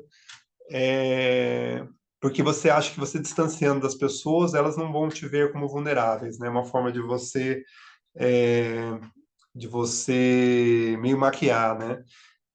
Acho que o culto à celebridade é um pouco isso, né? A pessoa fica um pouco distante dos seus fãs e aí ela fica sendo adorada ali, porque ninguém tá vendo o dia a dia dela, né? Ninguém tá vendo a Fernanda Torres nos bastidores, né? Ninguém tá vendo ela lutar com ela mesma, ela acordar cedo e ir lá, de novo, vai lá, Fernanda Torres, faz de novo que não ficou bom, não. Então ela deve ter tido algumas críticas, ela teve críticas, né? Inclusive depois da atuação. Então, assim, você manter um certo distanciamento é uma certa armadura, né? Às vezes até um pouco boa, né? Mas até que ponto também, né? Porque você criar isso é meio uma máscara, né? Você tem que ter acho que a conexão com o público, e a Fernanda Torres trabalha bem isso. Estou dando o exemplo dela porque a gente tem um exemplo recente, né? É isso.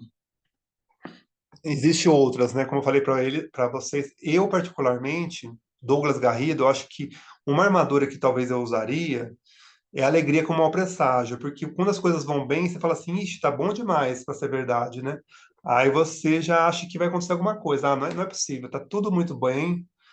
E aí você se sabota na sua alegria, sendo que a autora mesmo fala que aproveita essa alegria que você está sentindo e sinta ela de fato, né? Porque você não tem que esperar pelo pior. Você tem que viver a sua alegria, ser grato, né? Então é uma coisa. Esse capítulo também nos dá bastante reflexão. E sempre isso, né, gente? Os livros de desenvolvimento pessoal, não só de desenvolvimento pessoal, né? Os livros de autoajuda, os livros de psicologia em geral, e até mesmo a Bíblia, né? O Alcorão, os livros budistas falam da importância da gratidão, né? Acho que a Bíblia fala, seja grato sobre todas as coisas, né? Porque é algo que é bem primitivo, né?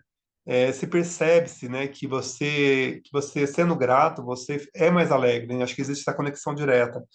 E a vida é muito curta, né, para você ficar prestando atenção só nas coisas que não deram certo, né? Então, a questão da gratidão, acho que ela é algo bastante salutar, que a gente percebe bastante nas culturas. Então, eu vou falar sobre três lições que ela nos deixa, né, no decorrer desse capítulo, que é aquele negócio, não deixe o risco de deixar a alegria passar despercebida, mantendo-se ocupado demais perseguindo o extraordinário. É outra história. Além da alegria como uma presságio, você tem a chance de você querer mais, e aí você não se contentar com o que você já tem, né? Você está perseguindo o seu sonho, mas você não está vivendo o momento presente, né? Então, ela ensina no livro dela a ser grato, né? E não desperdiçar alegria. Quando você for comemorar alguma coisa, comemore, claro, com parcimônia, mas o seu íntimo tem que ser alegre, né? Estar presente naquela alegria. E aí ela vai falar do perfeccionismo também, que ele é autodestrutivo e viciante. Não é algo benéfico que nem a busca por excelência. São coisas diferentes. O perfeccionismo, ele é autodestrutivo simplesmente porque a perfeição não existe, né? Enquanto que a excelência, né, que não é perfeita, existe, né? O perfeccionismo tem mais a ver com a percepção do que uma motivação interna. E ela é viciante. Você tem que mostrar para os outros que você é perfeito e você nunca vai alcançar aquilo e você está naquela busca incessante naquele alvo. E aí muda a percepção de beleza, vamos dizer assim. Bom, antigamente as passarelas eram feitas de magras, né? Depois começaram a vir as minhas gordinhas, as pessoas com vitiligo e tal, e aí começou a mudar um pouco o que era perfeito, né? No mundo da moda, né? E aí você vai mudar de corpo, você vai engordar por causa da moda. Então esse perfeccionismo ele é viciante e destrutivo. Ele nos predispõe a sentir vergonha, julgamento e culpa, porque se você não é perfeito, então você já tem um julgamento aí. E aí você se sente culpado por isso também. Isso gera mais vergonha e mais condenação para a pessoa. Por isso que não é ideal você buscar a perfeição, mas buscar a excelência, que a excelência é o melhor que você pode fazer, de fato. E não tem necessariamente um padrão. Pode ser várias, é algo meio mais benéfico, mais flexível, né? Que é o que a pessoa plena vive. Então, como eu falei para vocês, o perfeccionismo ele é compulsivo muitas vezes. Pelo menos no mundo da moda ele era, né? As pessoas elas faziam tudo para ser perfeitas, né? Inclusive entravam em bulimia, usavam drogas, né? Metanfetamina para ficar mais magra, né? Então, esse perfeccionismo ele é debilitante. Ele é como se fosse um vício. Então, a autora ela nos convida a ser mais amorosos e receptivos com nós mesmos e com os outros, não buscar a perfeição nem em você mesmo e nem nos outros, né? E aí você tem o amor próprio em si, ele tem três elementos: essa generosidade consigo mesmo, entender que você nunca vai alcançar esse alvo que as pessoas esperam, e tudo bem, né? Ser humilde para aceitar que você tem coisas para melhorar, sim, mas que está fazendo o possível, não vai morrer por causa disso, não vai fazer tudo hoje para ser humilde, aceitar, e ter uma consciência equilibrada. Até que ponto você vai perseguir aquele sonho assim e vai se matar para você alcançar alguma coisa que você queira? Você tem que ter uma consciência, você tem que passar por lazer, por todas aquelas coisas que a gente falou que a pessoa plena precisa. Não deixe o perfeito ser inimigo do bom. Isso está num livro que ela indicou para gente, que é o Projeto Felicidade. Se vocês quiserem pegar a dica, tira print também. Que é aquele negócio, gente, né? É uma caminhada de 20 minutos que você faz é melhor do que uma corrida de 4 quilômetros que você não faz, né? Por exemplo, eu escrevi um livro só que eu publiquei. Tem um outro que eu não publiquei e estou escrevendo outro. Esse livro que eu publiquei, o primeiro, é perfeito? Não, né? Não é perfeito. Inclusive, eu li ele depois, eu vi vários erros. Então, assim, o livro imperfeito que é publicado é melhor do que o livro perfeito que nunca sai do computador. O importante é que eu publiquei. Agora, numa segunda edição, quem sabe, ou o próximo livro, saia melhor. Então, o importante é começar. Não espera você ser perfeito. Não espera você ser alguém de renome. Como você vai ser de renome? Como você vai ser reconhecido se você nem tentou primeiro? Então, saiba entender que o livro imperfeito que é publicado é melhor do que o livro perfeito que nunca sai do computador. E assim você vai se aprimorando.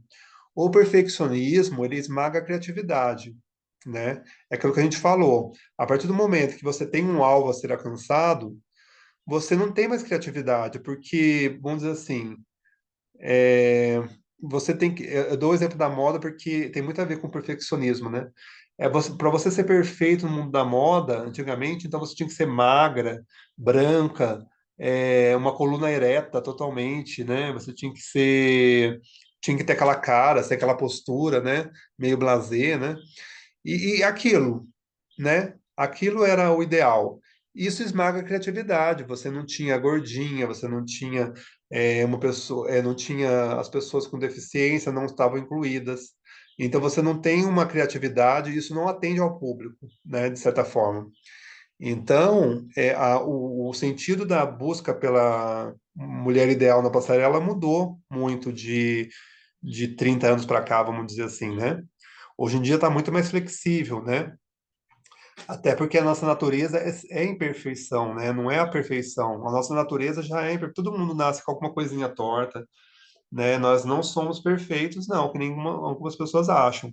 Ah, Deus criou tudo perfeito. Não, a gente é imperfeito, né? Não sei se vocês concordam. Vocês têm doenças congênitas. Nós temos defeitos de muitos, né? Tem defeitos que a gente nem imensuráveis, não defeitos só de físico, mas defeitos de caráter, defeitos de cognição. E nós não somos perfeitos, não. Então, assim, aceitar isso, eu acho que é libertador também, né?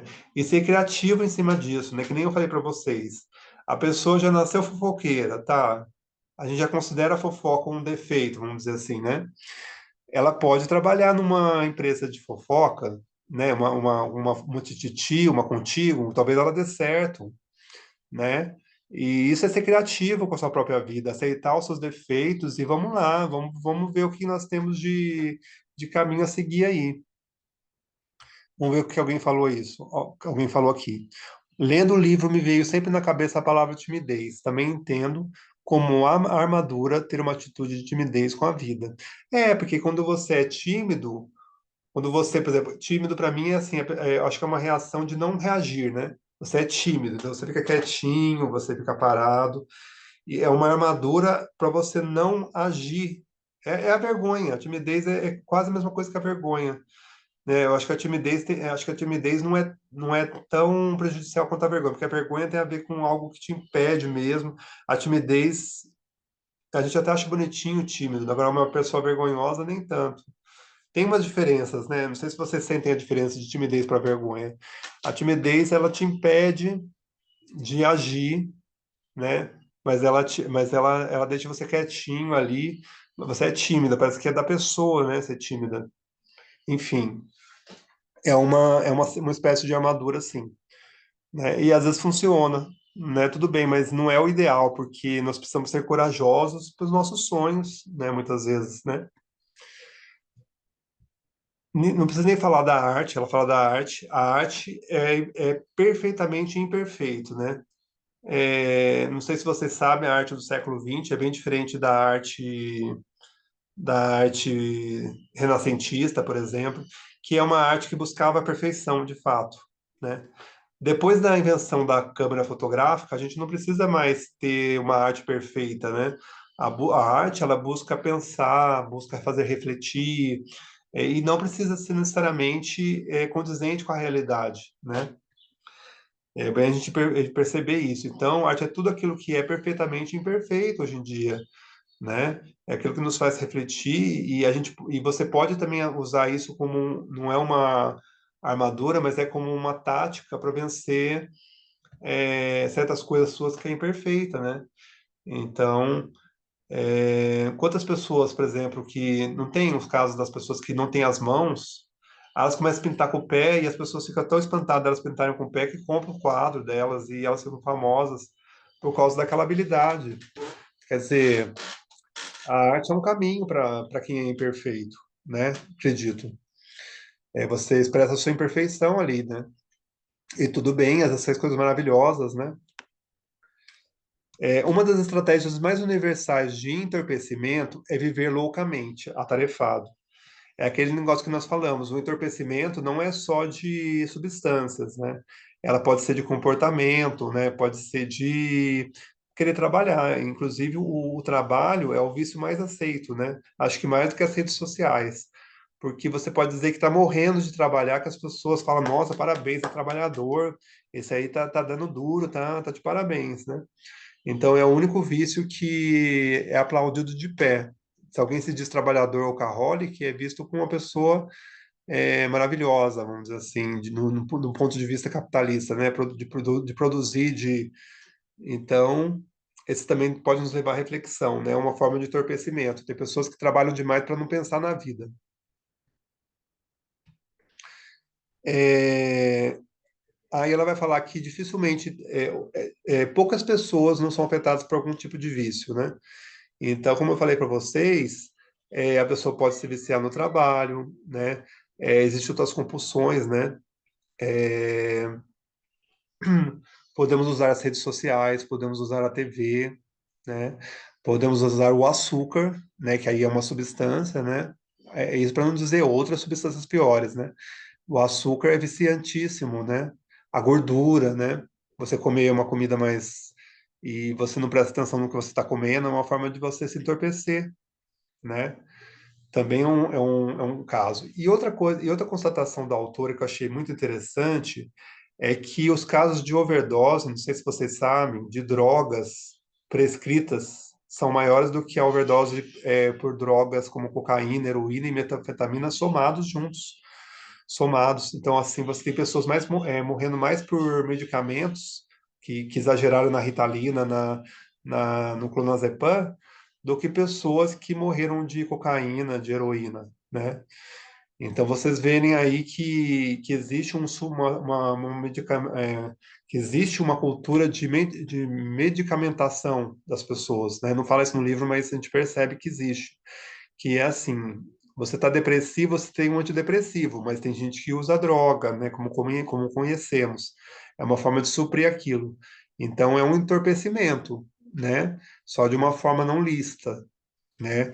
E aí você vê pessoas morrendo mais de drogas lícitas, assim, vendidas na farmácia, do que drogas ilícitas que vende na boca, vamos dizer.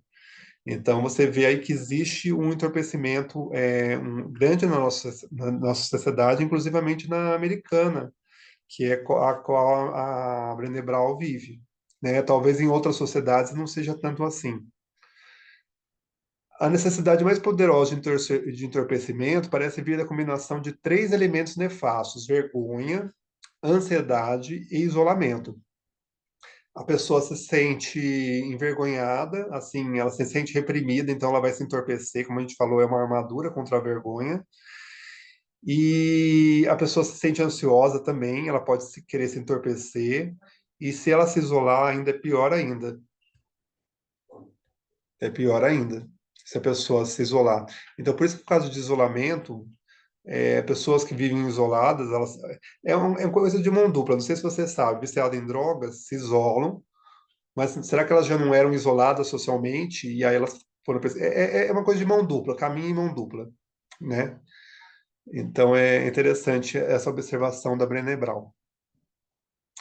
Como fomos programados para estabelecer vínculo, o isolamento sempre provoca sofrimento. Então, se a pessoa está sofrendo, que nem eu falei para vocês, a droga é como se fosse um antidepressivo do pobre, né? Então, a pessoa é isolada, ou então ansiosa, ou então envergonhada, vai buscar uma droga para suprir o seu sofrimento, momentâneo que seja, ou então de longo prazo. Isso acontece porque o isolamento causa uma dor tão grande na pessoa que a necessidade de anestesiá-la se torna incontrolável, ainda mais se a pessoa já tem uma tendência, né? Ou então se aí pior ainda. Então, a sensação de estar afastado de qualquer possibilidade de contato humano e de ser impotente para mudar a situação pode fazer com que a pessoa tenha até um retraimento psicológico, né? É, as coisas caminham aí juntas. Estratégias para combater o entorpecimento, viver com ousadia. Ousadia que ela fala aqui é no sentido de impor limites, encontrar o seu bem-estar verdadeiro, fazer um esporte, né, cuidar do espírito, fazer meditação, é você buscar alternativas para não se entorpecer de forma maléfica, né? Então, por exemplo, você quer passar seu tempo porque você está isolado demais, então você vai jogar um vôlei, um futebol porque é um esporte que agrupa outras pessoas, né? E aí você vai combater você não vai precisar se entorpecer. O esporte também pode, se você exagerar, né? Existe até vigorexia, né, que é o caso da pessoa ir demais na academia. A gente falou do caso da pessoa trabalhar demais, mas claro que a pessoa pode exagerar nos esportes também, que não é ideal, mas ela pode dosar aí. Ela pode ir na academia, fazer as amizades lá no vôlei, na terceira idade, se ela for mais velha, pode dançar, dançar é ótimo, né? Não precisa necessariamente beber nas festas, né? Então, viver uma vida emocionalmente saudável tem a ver com impor limites, gastar menos tempo e energia se preocupando com pessoas sem importância, enxergar o valor de se trabalhar para ter um vínculo de maior qualidade com a família e os amigos mais próximos, né? É aquilo que a gente falou, se você está isolado, vai procurar novos amigos, vai procurar novos grupos, né? A melhor maneira para lidar com a ansiedade estrutural é uma combinação de medicamentos e terapia. Eu colocaria também meditação, né? Existem outras coisas também. Aí ela coloca o que seria vínculo, o que seria aceitação. Depois vocês leem eu vou passar os slides, vocês veem o que significa cada coisa, né? É, é sempre bom a gente se questionar: minhas escolhas estão confortando e alimentando o meu espírito ou são alívios temporários, no caso de substâncias, no caso de trabalho excessivo, né? No caso de algo que te danifique. É, está acabando com suas energias ou está te fazendo se vigorar, ter mais energia para a vida, né? Quando você faz um esporte, querendo ou não, você fica mais cansado, mas você se sente mais motivado no outro dia para continuar, para depois voltar e tal, né? É, Que forma os comportamentos entorpecedores causam impacto nas pessoas em volta também, porque não é só na nossa vida, né? Quando você tem um vício, né? Inclusive em redes sociais, você atrapalha todas as pessoas em sua volta. Não sei se vocês perceberam. Uma pessoa viciada em rede social, vou dar o exemplo da rede social agora, que fica o tempo inteiro no celular, ela para de dar atenção para o filho, para de dar atenção para a esposa, e aí você cria um problema social, porque as pessoas não conseguem conversar com você direito, você não presta atenção, né? Você fica mais nervosa, inclusive, porque você não quer ser incomodado. Então é bom a gente prestar atenção nisso também. O que isso tem causado nas pessoas em minha volta? Não é só eu, né? Quando tratamos as pessoas como objeto, nós as desumanizamos. O que quer dizer com isso? É, é que nós fomos pessoas para criar vínculos. Então, ela diz que quando a gente vai conversar com alguém, a gente precisa olhar no olho da pessoa. A gente não pode simplesmente conversar. sem dar atenção a ela. Então você pode conversar com o faxineiro, dar bom dia, olha no olho, assim, você não precisa criar um vínculo. Ela não está pedindo para você criar um vínculo profundo com essa pessoa, mas ela está pedindo para você olhar na cara dela, pelo menos, dar uma consideração, porque quando você começa a tratar as pessoas como objetos, você as desumaniza, e isso também não é legal. Vai falar de vários conceitos interessantes, que eu não vou entrar no caso agora, que é o conceito de viking ou vítima, né? Vocês devem entender que são dois extremos, né? Ou você é uma pessoa poderosa, um viking, ou uma vítima. Não tem um meio termo aí. E aí você cria um problema porque você ou você é vencedor ou você é um fracassado. E aí, meu filho, você tem violência, porque o vencedor vai querer se manter no pódio e a pessoa vítima vai se sentir constrangida. É, ela fala no caso de advogados que têm essa postura, essa lógica de viking ou vítima, que é ou você ganha a causa ou você foi um fracassado. Então, por causa disso, por causa dessa mentalidade, pelo menos nos Estados Unidos, os advogados têm um alto índice de suicídio entre os advogados lá, por causa dessa postura, dessa mente. Ou você é um vencedor ou você é um fracassado. E qual que é a maior chance de você ser um fracassado? Na vida, para você vencer, você tem que ter fracassado várias vezes. Então, você perde uma causa, você perde outra, aí você leva isso para o pessoal. Então, realmente, o índice de suicídio na categoria dos advogados é muito grande, né? Eu acho que deve perder só para médico, acho que porque a exigência é muita também. E isso é uma armadura, né, gente? Porque você cria dois estereótipos, né? Depois vocês podem até procurar, ela cita o filósofo Derrida, que vai falar um pouco disso. Tudo certo?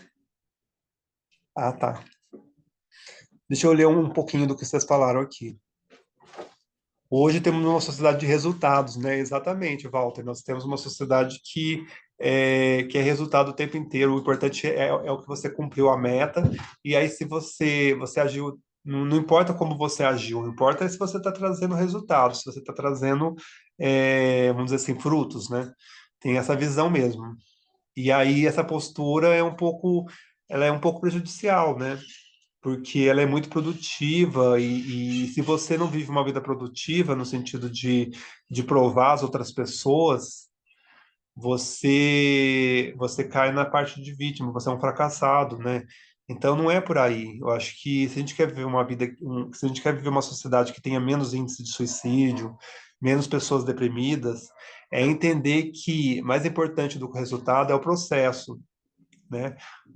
Você pode ver uma vida muito bem olhando para as estrelas, fazendo poesia, não precisa necessariamente trabalhar numa fábrica, ser um engenheiro, né? Ter essas profissões mais que traz resultados, né? Que a nossa sociedade exige, não necessariamente, né? Então, o médico sofre muito com isso, que ele tem que ter resultado no sentido de salvar uma vida, né? E eles ainda têm o porém ainda, que às vezes morre no braço deles e aí eles se sentem mal com isso, né? Sendo que a culpa não é deles, eles fizeram até o melhor, às vezes, para a pessoa. E a cobrança é muito dura em cima de um médico, por exemplo, né, gente? Você vê que eles têm, às vezes, que trabalhar, fazer plantão, para que isso? Plantão a gente entende que precisa ter um horário, mas tem gente que tem que trabalhar 12 horas naquele período, fica bobo de ver, não tem como você flexibilizar isso. Então, a cobrança em cima de várias profissões específicas é muito grande, né? É, Aí ela fala que a única coisa que não é vitória é viver sem vínculo, porque todo ser humano precisa de vínculo, sem amor e aceitação. Então você tem um certo vínculo, claro que não com todas as pessoas, mas você tem algumas pessoas que você pode contar, né?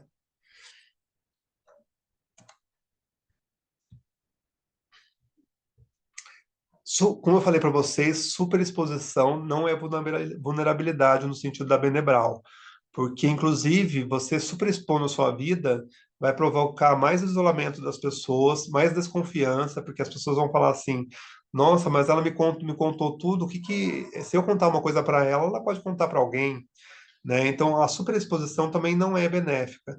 Quando ela fala vulnerabilidade, é esse link que a gente faz, que nem eu falei para vocês. Você está conversando com alguém e você traz um assunto vulnerável seu, específico, pontual, não é tudo, e você lança aquilo com a finalidade de ajudar.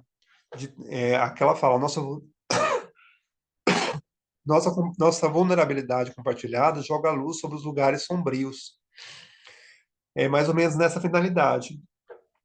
A nossa vulnerabilidade nunca pode ser para denegrir alguém, para falar eu consegui, você não conseguiu, e aquelas coisas, tudo nem para criar culpa, né?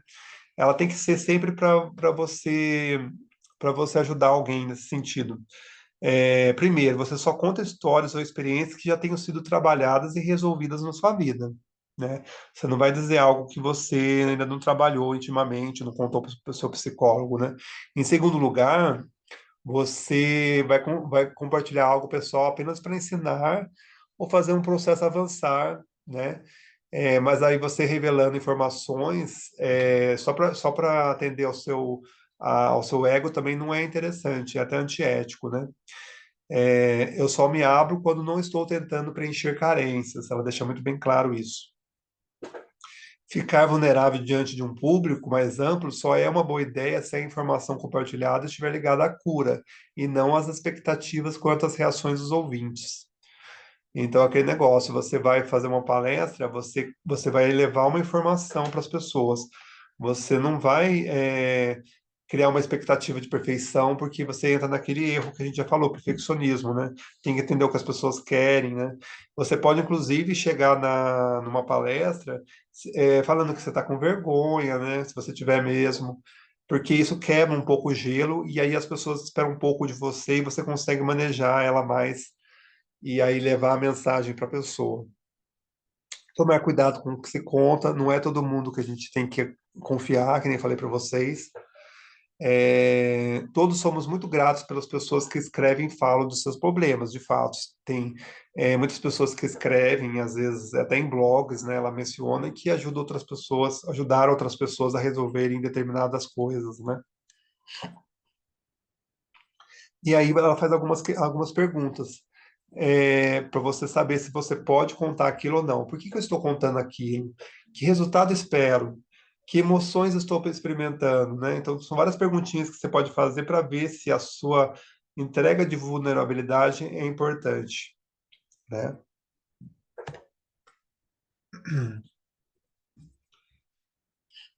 Aí vocês têm outro arsenal contra a vulnerabilidade. São vários, né? Zigue-zaguear é um tipo um escudo, uma maneira de você gastar a sua energia dibrando a vulnerabilidade, né? Desde você encarar de frente, você fica numa reação assim meio, vamos dizer assim, jogando a bola para cá, jogando a bola para lá, e você não faz o gol, então isso é uma forma de você também, é um escudo, né, que você pode usar contra essa vulnerabilidade, que também não é importante. Você tem que ser pontual, você tem que dizer o que é, né? Não é interessante as pessoas que jogam com as coisas também. Você também não pode ser frio, né? É um arsenal muitas vezes que a gente usa, porque lembrando que vulnerabilidade para a autora ela é importante. Ela não é exposição, não é catarse, também não é você jogar tudo em cima do outro, né? Quando pararmos de nos importar com o que as pessoas pensam, perdemos a capacidade de criar vínculos. Mas, por outro lado, quando somos moldados pelo que as pessoas pensam, perdemos a vontade de ser vulneráveis. Então, você precisa buscar um equilíbrio aí. Você não pode também parar de se importar com o que as pessoas pensam totalmente. De certo grau, é importante, né? Mas você também, porque se você não começa a se importar com o que as pessoas pensam, você perde o vínculo com elas.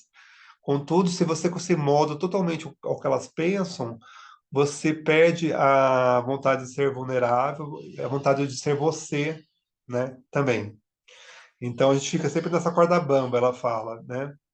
E aí uma coisa que eu acho que é interessante vocês perceberem só aceito e levo em consideração comentários de pessoas que também estejam na arena da vida comigo. É, tem pessoas que não estão com a gente e vai fazer uma crítica às vezes infundada, não está ali tipo te escutando, não está para te escutar, para te ajudar, e você levar esse julgamento para você, para sua vida, talvez não seja interessante.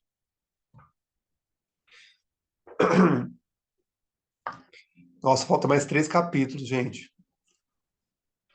Mas é tão interessante esse livro nesse sentido. Ele traz bastante questionamento, que dá para ficar num capítulo a palestra inteira. Mas então eu vou ser mais breve nesses 3 capítulos. Espera aí. O capítulo 7, que é o último, ele fala de como você tem que criar filhos. Criando filhos plenos. A maneira como você vai criar filhos plenos, ela depende muito do que você vai ensinar para eles, mas tem muito a ver tem muito a ver com essa distância que você tem do que você ensina e da forma como você representa para eles que é a sua vida. Você tem que dar o exemplo.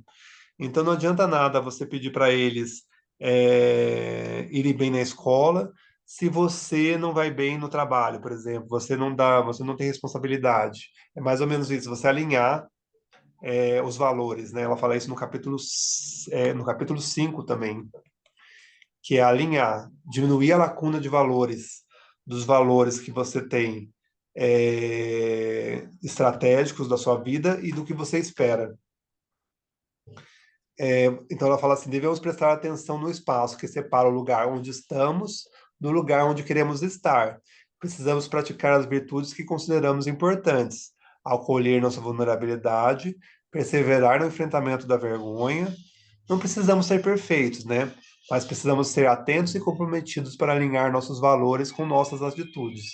Então, se a gente não for atento e comprometido com nossos valores, a gente cai naquele negócio que é a hipocrisia, né? Que é aquele negócio. Eu falo uma coisa para vocês. Eu vou só fechar a porta aqui, gente. Peraí.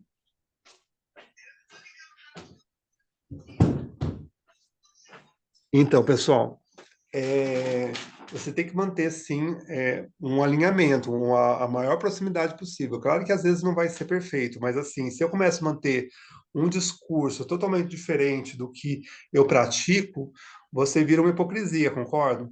Então, eu preciso alinhar aquilo que eu quero com aquilo que eu sou, cada vez mais próximo, entenderam? Estamos vivendo de acordo com o que pregamos? É uma pergunta do capítulo 5. O verdadeiro comprometimento espiritual é produto do amor, da aceitação e da vulnerabilidade. Esse capítulo é curtinho, mas acho que ele é de extrema importância. Nós precisamos diminuir a lacuna e que exige tanto acolher a nossa vulnerabilidade quanto perseverar no enfrentamento da vergonha. Não podemos dar às pessoas o que não temos. Quem somos importa infinitamente mais do que sabemos ou queremos ser. Aí o capítulo 6, gente, tem a ver um pouco com o trabalho. É, que vai falar que o capítulo 7 vai falar dos filhos, né? E o capítulo 6 vai falar da sua relação com o trabalho. Ela fala que a maior barreira para a criatividade e a inovação está no medo de lançar uma ideia e ser ridicularizado e menosprezado, que seria a vergonha, né? A gente tem que criar uma cultura empresarial que ela seja, que ela acolha as vulnerabilidades, né? Que não sejam aquelas empresas que assim, as pessoas ficam morrem de vergonha porque elas são punidas se elas falarem alguma coisa fora da caixa, né? Nenhuma empresa ou escola pode ter sucesso sem criatividade, inovação e aprendizado permanente. E a maior ameaça a esses 3 elementos é a falta de motivação. Mas vocês sabem que existe uma cultura empresarial, muitas vezes, de promulgar a vergonha, né? O que é muito ruim, até para a própria empresa, de culpar quem fala uma coisa e não incentiva essa criatividade de você errar, né? E para isso você precisa ter um compromisso perturbador, que seria esse compromisso perturbador, que é o título do capítulo 6, que é você aceitar o diferente, aceitar o que não é perfeito, o que é vulnerável, né? Aceitar, sim, os erros para aprendizagem, o que seria até mesmo erro, que não é erro, mas é uma coisa fora da área do alinhamento.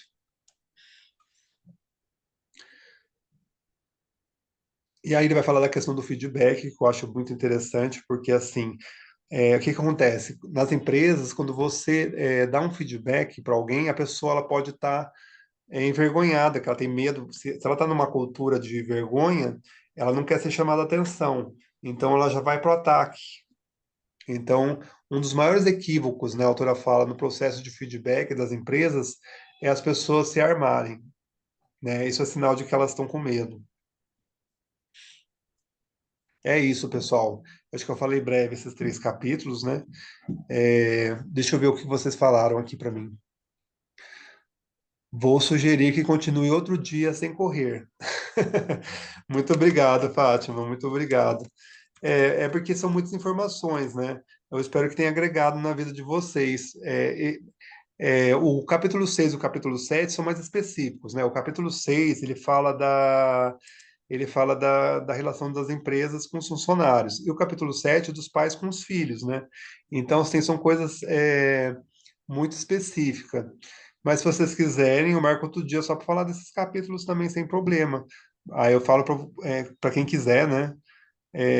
Até divulgo lá, mas eu espero que vocês tenham gostado da palestra. Eu vou. Deixa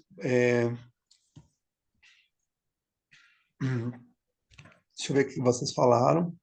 Ah, você queria que eu falo sim. Se você quiser, eu falo uma outra vez desses três capítulos que você acha, do capítulo 5, 6 e 7. Eu falo desses três capítulos. Então, vamos marcar então. Parabéns pelo conteúdo, agregou muito ao livro. Obrigado, Roberto, obrigado mesmo. Então, se você quiser participar de uma reunião extra aí que a Celina e a Fátima vão querer, a gente pode expor os três capítulos. Aí você termina o livro também. O que você acha? Podemos marcar. Nós estamos no dia 11 de janeiro, já que vocês gostaram tanto assim. Se vocês quiserem, eu posso marcar na sexta-feira. Dá tempo de terminar o livro, os três últimos capítulos. A Amanda também quer. Ah, então legal. Eu vou marcar com vocês. Só o capítulo 5, 6 e 7. Então, eu falo em uma hora, eu falo esses três capítulos. O que vocês acham? No máximo até uma hora.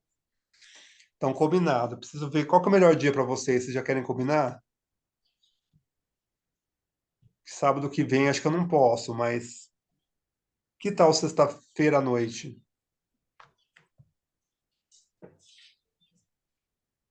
A Celina gostou muito. Obrigado, Celina. Vocês querem que eu falo sexta-feira que vem? Eu falo. É, à noite? À noite provavelmente eu posso. Ah, legal, Roberto. Se a Celina e ela quiser, a Fátima quiserem, eu falo sim. A Amanda também quer. Então, vem a Amanda, o Roberto. Aí, se a Fátima, a Celina acho que pode também. Ok, Celina. Fátima, ok? Sabe que tá ouvindo? Se você quiser, já está marcado então, gente. Ok, beleza. Todo mundo aceitou. Então, sexta-feira, às 19 horas, eu vou falar dos últimos três capítulos, viu? E eu vou até avisar no grupo lá para quem quiser participar, porque aí dá tempo de terminar o livro, né? De quem nesse final de semana e até sexta-feira dá para terminar. Quem não leu o totalmente, a gente fala. Combinado, vou até escrever aqui, combinado.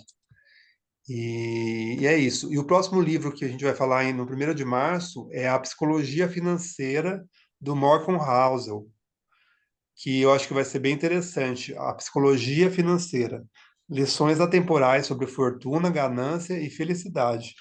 Eu confesso com vocês que eu tenho conhecimento é, eu tenho conhecimento de literatura financeira, vamos dizer assim, desse tipo de material, só que esse livro eu não li ainda. Mas dá tempo de eu ler e aí eu passo para vocês também. Até porque eu estou fazendo pós em finanças, né? Então acho que é interessante para mim e vocês também vão gostar também. Tenho certeza que lá em março vocês vão assistir aqui eu falando sobre o livro, né? E vocês vão gostar também. Tomara que eu consiga passar um material bem bacana para vocês. É isso, pessoal. Nós demos nosso tempo. É, eu queria agradecer. Eu queria dizer que já tem uma pessoa que a gente vai dar o livro, que é a Ana Simone, né? Ela não está participando com a gente, mas ela ganhou o livro. Eu não sei quando se vai ter um sorteio, quando que vai ser a próxima que a gente vai sortear um livro, ou então vai fazer uma campanha de novo. Mas vamos acompanhando aí que a gente vai soltando as coisas. Então, sexta-feira que vem a gente vai ter esse rabinho. Eu espero a presença de vocês quatro. Se o Walter também quiser participar, tá convidado. Quem mais está aqui? Só nós cinco. Então tá convidado. A gente faz essa última para a gente aprender mais. Então tá, queridos, ó, abração, obrigado, Roberto, obrigado, Celina. Um abraço grande. Deixa eu mostrar minha carinha aqui antes de me despedir. É, Ai, vocês já devem ter vindo minha carinha aqui, né? Quero agradecer a todos. Agora podem até se manifestar, a gente está despedindo já. Agradeço, viu? Ó, de coração, vou encerrar aqui, tá, pessoal? Vai ficar gravado, depois eu passo para vocês o que a gente conversou. Abraço, viu? Tchau, Obrigado, tchau. Douglas. Até mais. Tchau, tchau. Obrigado, tchau, tchau.